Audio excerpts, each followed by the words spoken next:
tayo naman, let us give credit where credit is due.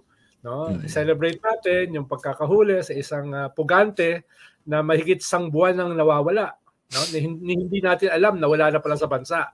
Diba? Hindi alam ng ating mga government officials, lalo na sa Bureau of Immigration, na nakatakas. So let's celebrate yon. No? At ngayon, 2 linggo na yatang pinuyog yung headquarters na mahigit 30 hectares ng KOJC. Hindi ko kadali 33 hectares, 16 days yung paghahanap. Diba?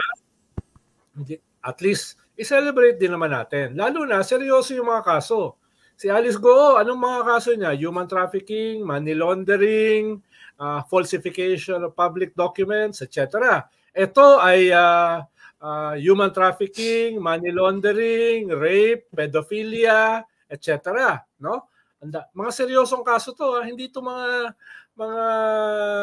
simpleng anong bang mga simpleng kaso natin? Jaywalking?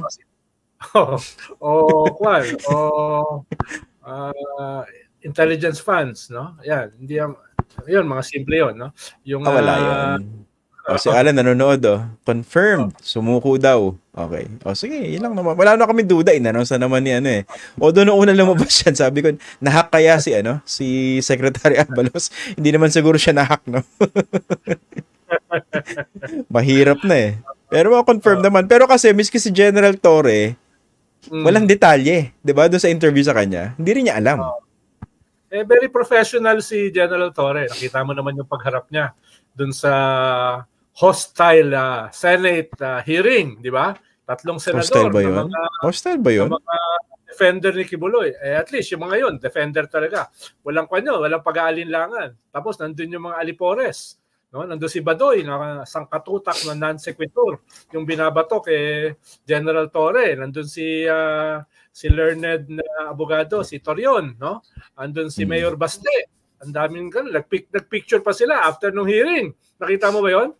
Yung picture hindi ko nakita yung part na yun.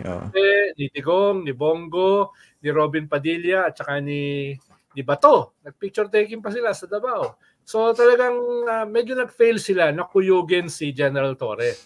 Medyo hindi siya narattle At saka siya, no? Very articulate, no? Na-lecturean pa niya si Bato tungkol sa pagkakaiba ng search warrant at saka ng warrant of arrest, no? Dami natutunan ni Senator Bato na dating Chief PNP dito kay General Torre. So, medyo maganda yung kanya performance niya ron sa Senate hearing na yun, kahit medyo mahaba. At kahit malinaw na binabanatan siya. No? Ang daming pinapalabas na mga pagkukulang niya. No? Pero nadepensahan niya na maayos. Kaya siguro isa siya sa mga dapat pasalamatan dito sa pagsuko or kung pagkahuli kay Kibuloy. No? Isa dapat siya sa isa tamang credit. Bago natin pag-usapan yung iba pang mga taong dapat bigyan ng proper credit dito, gusto ko lang munang sumalungat ng konti. No? Ang dami nyo kasing banat doon sa 3 senador na nagsagawa ng pagdinig doon sa pagsaserve ng arrest warrant doon sa KOJC compound. Sino-sino ba yun? Bato? Sino ba? Robin Hood? Sino pa? Si Bongo. Bongo? Hindi ko narinig si Bongo na nagsalita. Feeling ko defender lang po talaga sila ng karapatang pangtao. Kasi gusto lang po talaga nilang pangalagaan yung human rights. Due process. Specifically, ng KOJC due process. Yun lang yun. Walang iba ron. At saka, ewan ko, masyado yung binibida itong si General Nicolas Torre, no? Siguro, ganun yata pag nasa panig mo yung katotohanan, wala ka tinatago. Siguro ganun talaga, yung pagsagot. Nothing more to it, no? What do you think? Tingin ko. Tama ka. Tama ka. Yung mga dala yung katotohanan, hindi pinagmamalaki yun yung sarili nila. Hindi binubuhat yung sariling pangko. Mas madalas magbuhat ng sariling pangko yung mga sinungaling. Kaya ang bigat ng bangko ni Harry Roque. Sabi ni Harry Roque, nananahilig na akong gabi, wala akong sa issue. Nadamay pa ako. Nananahimik na nag-rally yata yun ng Friday. Nag-rally ba ng rally nung Friday? Sobrang tahimik Wala nakaramdam. May sarili siyang problema, no? Dahil dahil sa investigasyon kaugnay po dan sa sa Pogo. Pero yun nga pero tama medyo na-lecturean nga itong si Senator Bato de la Rosa. Na nagulat ako dahil isa po siya sa mga kino-consider natin na mga pinaka magagaling at pinaka matatalino ng mga senador na very deserving So hindi ko akalain na mali-lecturean siya ng isang general Torre pagdating po sa pagkakaiba ng search at saka arrest warrant Akala ko kasi basic yun pag naging PNP chief ka o siguro pag police basic yata yun dapat. Medyo pero buti na lang na-lecturean ko rin siya dati. Hindi naman dahil matalino ako dahil hindi lang siya ganun katalino. Na-lecturean ko siya tungkol sa ICC sa wag po pa yun wag po. Dahil sabi niya, mga imperialista, mga dayuhang imperialista. So medyo pinaliwanag ko yung ano ba yung composition ng ICC. Yung presidente ay Polish, yung vice president ay Costa Rican, at saka tiga-Africa, yung isa, anong bansa yan? Benin. Tapos yung mga miyembro ay mga tiga-South, tiga-Third World, etc. etc. Kaya sabi ko kay Senator Bato, Senator, ang dami nyo namang staff sa Senado. Sana next time na magsalita kayo tungkol sa ICC ay magpa-brief kayo. Para anong sabi? Hindi mo naiyak? Hindi. Anong sabi? Hindi na nakasagot. Paano? Katulad dito, yung host alam kung may pain kaya hindi na tumatalon. Hindi na tumatalon. Kaya tingin ko naramdaman din ni Senator Bato na parang may pain pa ron Kaya hindi na sumagot. Sa buhay kasi meron tayong tinatawag na learning lessons from certain experiences. Natalisod ka na isang beses, parang pangalawa okay lang, pero pangatlo ka tanga ka na nun. Yan ang ibig sabihin So pag yung pain nahulog ka na naman, pangalawa, pangatlong beses, ikaw na yung problema. Hindi na yung naglalagay ng patibok. Diba? Marami na sa gobyerno. Correct. Okay. Sige. Tama naman, yung konteksto na pinag-uusapan po namin, dapat we should give proper credit to people who deserve that credit for this arrest or surrender. Wala akong pakialam sa surrender kasi tinutugi siya Ibig sabihin, kung mag-walk-in man yan sa police headquarters, arestado yan. Malapit ka na mahuli, dispuko ka na, di ba? Parang, hindi ko talaga matanggap Pati ba naman yung bagay yan, ninunuwansing pa. Hindi, sumuko ako. Hindi ako arestado. Pulot doon, arestado ka pa rin. Parang facts first, nagnunuwansing. Hindi ko nga favorite word ko ba? Di ba sa inyo galing yan? Framework? Nuwansing? Isang gabi, may kumakamada pa Okay, sige. Ano mo, So si General Torre definitely, he deserves a lot of credit for this, Imagine mo kalaban mo yung isang organisasyon, isang grupo, isang sekta, quote unquote, na buong KOGC tapos para lumalabas, 'di ba? Marami bumabanat sa kanya sa social media, pero he stayed the course. And talaga ang tibay nung sasampalin siya ng mayor, tapos hostile yung territory, nandun yung dating presidente, 'di ba? Kung siya, hindi mo nakita na nag-hesitate, hindi mo nakita na rattle, katulad nung chairman nung House Committee on the Budget ng Vice President. Hindi siya na-rattle di ba? Daming tinatamaan dito. Para lang makita, para traffic, di ba? Dalawa na for the record yung tinamaan ng stray bullet,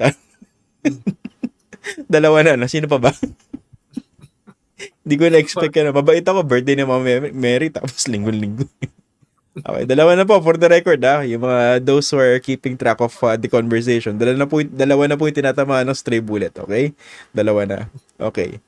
Grabe yung pressure kay General Torre, pero he stayed the course. Pero again, ganun yata talaga pag tama ginagawa mo tapos nakatungtong ka sa matinong prinsipyo Kaya napakita niya yung kanyang professionalism. All throughout. Okay. Kahit binabanat, ang haba-haba na yan, Ang haba-haba na yan, Talaga bang nandyan, Di ba? Dami ng balat sa kanya. Kinukuha niya yung plan, yung plano ng 33 hectares. Ayaw ibigay ng mayor. Office of the Mayor. Actually, insubordination na yun. yung ganong klase, dapat bibigay yan dahil yung mga kapulisan ay may jurisdiction yung mayor. At kung hindi siya tutulong, obstruction of justice, pwedeng matanggal yung ganong klaseng deputization niya mula sa NAPOLCOM. Sana i-consider yan, no? Dahil nag-obstruct siya. Ay na ibigay yung mga plano nung 33 hectares na yun na crucial dun sa warrant. Curious ako dyan, no? You also mentioned din yan po, no, Senator? Napaka-importante yung idea ng obstruction of justice dito, no? At least sabihin na lang natin layman's term na lang, no? Yung nag-impede o nagpahirap doon sa pagganap ng katungkulan ng mga kapulisan, di ba? Sipin mo yung hinaharang ka ng mga followers, siguro pwede mo nang pagbigyan yun. Pero kung kunwari lang, hindi ko naman sinasabing ganito, no? Kayo na po humusga, kayo po mga nanonood, nagmo-monitor, no?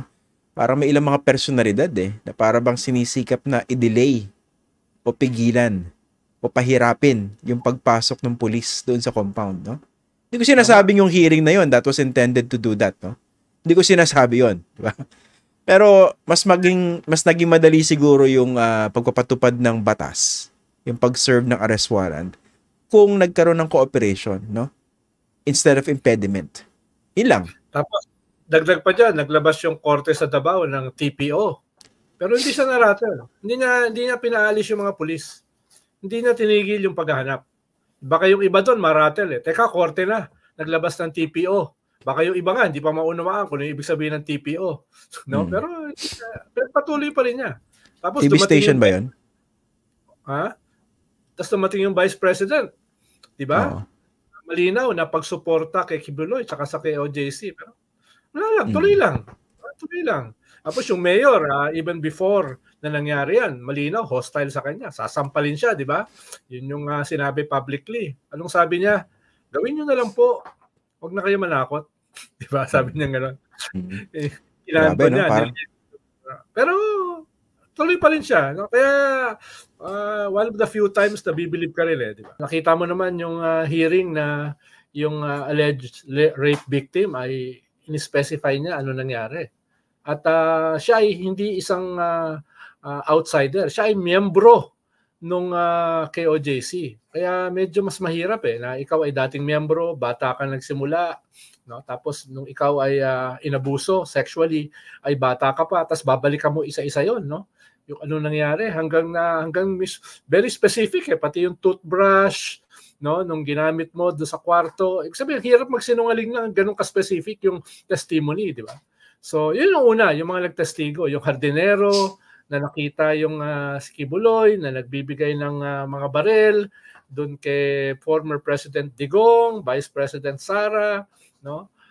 Yung iba pang testigo, no, na lumantad din, hindi lamang sa Senate hearing, kundi doon sa mga kaso na final eventually ng DOJ at saka ng mga korte. No? Kaya yun yung una. Ikalawa, yung nagdala ng kanilang mga reklamo, yung nagdala ng kanilang mga kaso, yung nagdala ng kanilang mga pagbatikos doon sa isang sobrang makapangyarihan na katulad ni Pastor Kibuloy. Na halos kasing level ng presidente sa political power, no? Yun, yung nagdala na yun sa Senado, pinamumunuan ni Senator Hontiveros, no?